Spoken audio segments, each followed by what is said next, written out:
Typhon, the father of monsters in Greek mythology. Typhon is a rare example of a being that is both a monster and a god, a potent mix that made him so feared throughout the land. Determined to rule in place of Zeus, a titanic battle was inevitable that would shape the rest of Greek mythology. So who was Typhon, and why was he so dangerous? Let's find out together right now. The birth of Typhon is a point of contention, with several versions available. Some sources state he was the offspring of Gaia, Mother Earth, who was angry at the gods for the destruction of her children, the giants. Others suggest he was the son of Hera, who, angry at Zeus for his many affairs, determined to have her own child without him.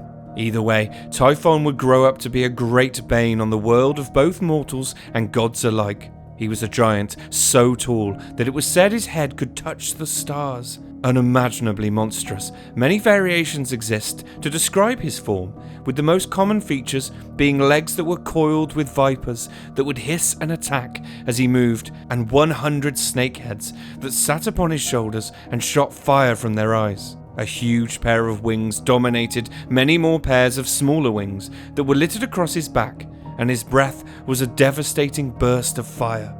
Truly a terrifying sight. Perhaps unsurprisingly, this monstrous god also had a personality to match his physical form. For Typhon, destruction was a game, and deformity was beautiful. He reduced villages to rubble and slaughtered mortals just because he could. He would even attack other gods with no thought of consequence. He was attracted naturally to the dark places and creatures of the world, eventually marrying Echidna, an equally monstrous half-woman, half-snake, with whom he bore many of the most famous nightmares we know today.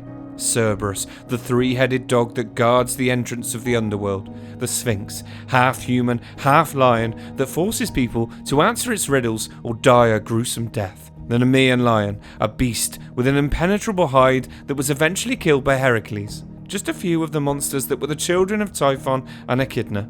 Given his obvious power and the fear he wielded, it was not long before the fury of Typhon would be turned towards Mount Olympus, home of the Greek pantheon and its ruler Zeus, the mighty thunder god. Typhon and Zeus would have many intense battles for control of the cosmos. Most of the gods were so afraid of Typhon that they would immediately change into their animal forms and flee upon his arrival. As is common in mythology, several accounts exist to chronicle the battles between these two epic foes. Whilst one suggests that following a short battle, Zeus was fairly easily able to defeat Typhon with his thunderbolts. Another, more elaborate version tells of Typhon capturing Zeus and imprisoning him in a cave where he removed some of his tendons so that he could not escape, and Typhon would be free to torture his rival at his leisure. Hermes and Pan, however, were able to sneak into the cave and restore Zeus, freeing him to continue the battle. Whichever version you consider, Zeus was ultimately victorious, defeating Typhon and condemning him to Tartarus, throwing Mount Etna on top to trap him within, where he remains to this day. Indeed, it is said that the volcanic eruptions from the mountain in the subsequent years were the result of the furious god Typhon, struggling desperately to break free, breathing fire and causing earthquakes in his rage.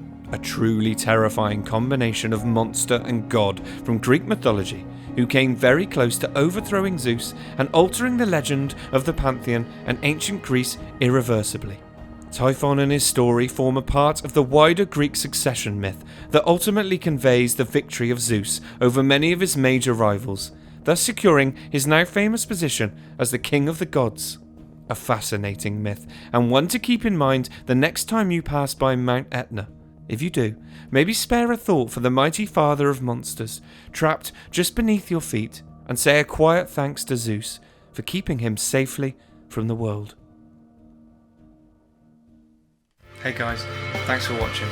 If you enjoyed the video, don't forget to hit that subscribe button for more great stories. Cheers.